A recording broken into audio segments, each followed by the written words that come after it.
Okay, so we're back here at the pool. This was the original crack that um, talked about last time. You can see that they filled it with some kind of epoxy or polyester crack fill, which they say, a lot of the experts will say isn't good enough. And apparently it wasn't in this case. As you can see, it's got some new crack or bigger crack, and who knows what's going on under there. Anyway, what's happened since the last time I did this exploring and digging down was I've talked to several different people, several different experts, contractors, whatever, and everyone's got like their own solution, and no one will guarantee anything, especially since this house or this pool is on a hill. And I've done some more research and found out the pool's actually from like 1960.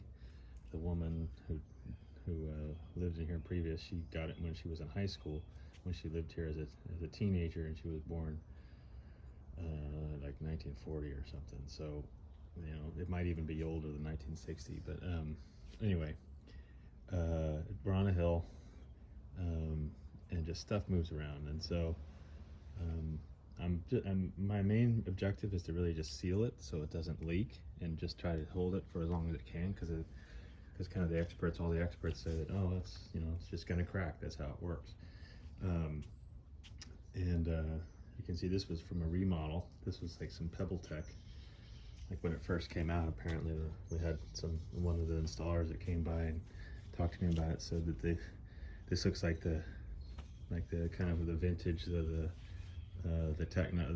state of the art back in, you know, the 2000s, maybe early 2000s. So maybe this is like 15 or 20 years old, this repair. In addition to the repair that they did with the or that they resurfaced with the Pebble Tech, you can see that they did this crack repair, and then on top of it, what you can't see is the bubble gum that I had stripped off before I even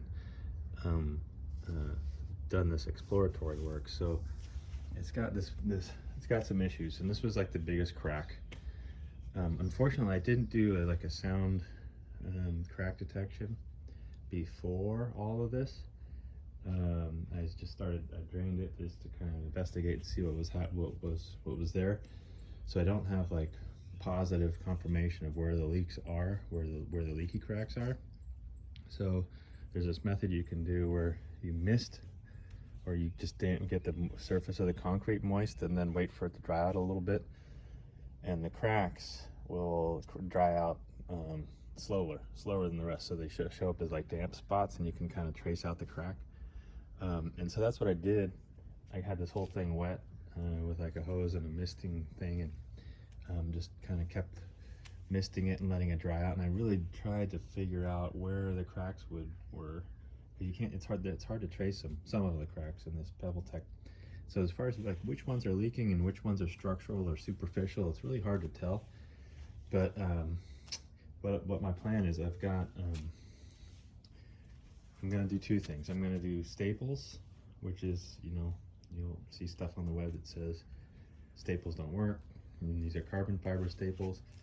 And then I guess there's not many people talking about doing this epoxy fill for the cracks anymore for pools either. But what I'm gonna do is I'm gonna do a combination of those things, you know, so you get your compression strength from the epoxy, because it'll fill the cracks and it behave like concrete from a compression and tension perspective, actually, for both, because it's just about the same as concrete. But what you don't have is the rebar, which gets you your tensile strength. And so my plan is to put two things together, which is the carbon fiber staples, which is this. Like here's an example of one, and you can see it's just basically like this dog bone, this really long dog bone type shape with rounds on the ends. So what I'm going to do is I'm going to cut grooves here, every spaced how they recommend. Cut grooves in the concrete, and then drill holes for the dog bone ends, and then sink it in there, and I'm going to seal it in there with the crack. So with epoxy, And so filling the void with epoxy, giving it some tensile strength with the carbon fiber staples, and hopefully this will hold for a while, and we'll just see. You know, everybody's quotes were, you know, for redoing it, whether it was like conventional pebble tech or conventional concrete with pebble tech, and going in there and exploring the cracks and redoing rebar, and then everyone wants to resurface the thing. Like those prices were crazy. I don't even want to say. And then like 30 grand plus, and then the fiberglass guys, they were all around 20. And I don't know if that sounds like a lot of money to you, but I don't. And for something that no one will guarantee and tells me it's only a matter of time until it happens again, I think twice about plunking that kind of money down. So I'm gonna try to fix it as good as I can, and just see how well it works. And then if none of those solutions work, then if the solution that I'm doing doesn't work, then maybe I go to some of those more expensive methods. But for now, I'm gonna try to do the carbon fiber staples and epoxy, and then I've got some pebble patch that I tried to match with the guy on the, you know, corresponding on the phone or on the email with pictures and whatever, to try to match it to what this says. And according to the match, it says this is Tahoe blue.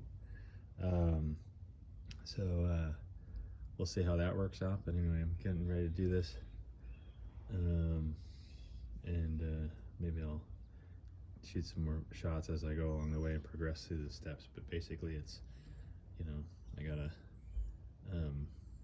cut grooves for the staples, put the staples in, and then patch the crack from the surface, and then fill the crack using an injection method, and then chip out any kind of epoxy, ugly epoxy that's sticking out, and then do the pebble patch. So and I might use some hydraulic cement to fill in some of these gaps before I depending on how gaping they are, to try to kind of prevent how much epoxy I'm adding or how much patching I have to do with the pool patch. So it'll be kind of a work in progress, but I'm gonna get started before it gets too hot. Oh yeah, and I've marked all these cracks with a lumber crayon, and you can see there's quite a few. Don't know how many are leaking, but we'll find out after I fill it. And as long as I get the big ones, I think we'll be way ahead of where we were. I think probably a lot of these are superficial, I'm hoping anyway. That's it for now.